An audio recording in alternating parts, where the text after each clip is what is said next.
So the GST on revenue, this is always a big question.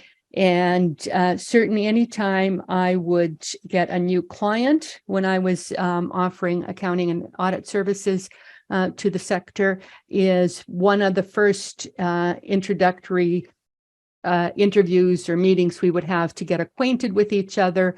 I would talk about what kind of revenues they have and see whether they were handling GST correctly or not, because that's a big part of defining revenue is it taxable or not. And so some of the basics are, if you are having revenue that is considered taxable, then you need to register with GST and collect GST on that. And so a lot of the questions we got in advance were centered around this question. So where you can get guidance from it is there's two, you can just Google and get these documents, whether in PDF or HTML format, is RC 40081 and RC 4082.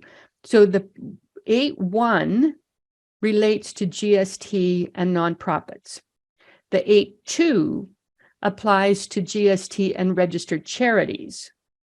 And so when you are reading those, be very careful you're reading the right one, because I would guess 50 to 70% of the two documents are identical. And so you can be reading along, it all sounds very familiar, it's what you've read before, and then you come to a paragraph and you go, oh, I didn't know that, because you might have wandered into the wrong document by mistake. So when I was in practice, I made that mistake initially a lot. I'd be reading something, go, I didn't know that was taxable. I just told my client it wasn't. And then it turned out I was reading the wrong document.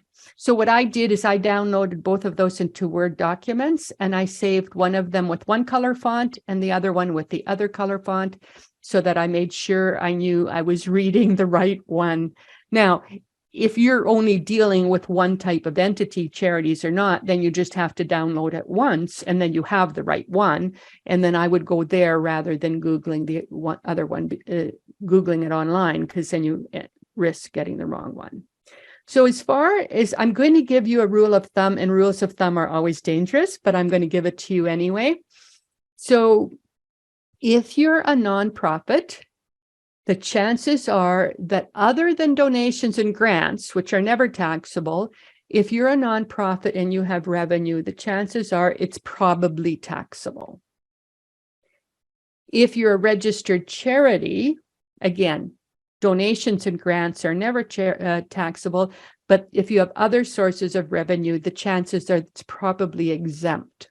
So just to give you an example of the same kind of revenue in one versus the other, the seminar that you're taking today was on a fee-for-service basis. You notice that Integral Org did not charge you GST because they are a registered charity. If they were a nonprofit and not a registered charity, they would probably have had to charge you GST on the very same kind of income. So it's really important to know which organization you're dealing with here, whether it's a registered charity or not. And so just, and again, this rule of thumb, there's exceptions to all of them. So one of the things that I'll point out is, if you read the legislation about GST, it says that income is taxable unless it's exempt. And here's the kind of income that's exempt.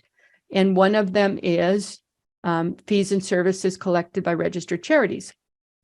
So that's exemptions. It's exempt income, not subject to tax. Well, within the list of exempt income, there are also exceptions.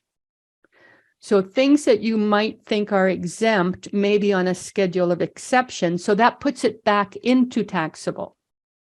And then within the schedule of exceptions from the exemptions, there's also certain exclusions.